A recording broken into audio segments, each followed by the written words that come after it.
Queen has spoken of the need for unity in Europe in a speech to German and UK leaders. The UK monarch, who was at a state banquet in Berlin as part of a 4-day visit to Germany, said that division in Europe is dangerous. Her speech was made in the presence of German Chancellor Angela Merkel and Prime Minister David Cameron, who wants to reform the UK's EU membership. Buckingham Palace stressed the comments were not about Mr. Cameron's EU aims. Ms. Merkel and Mr. Cameron earlier met for talks ahead of an EU summit in Brussels.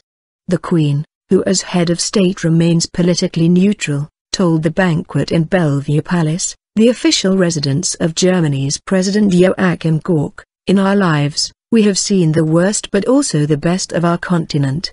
We have witnessed how quickly things can change for the better.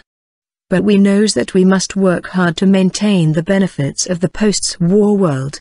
We know that division in Europe is dangerous and that we must guard against it in the west, as well as in the east, of our continent.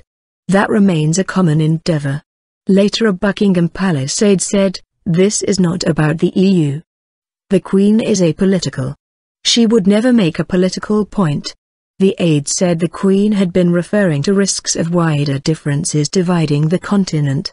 Mr. Gauck said in his banquet speech that the EU needed the UK and it would support a constructive dialogue on the reforms Mr. Cameron wanted.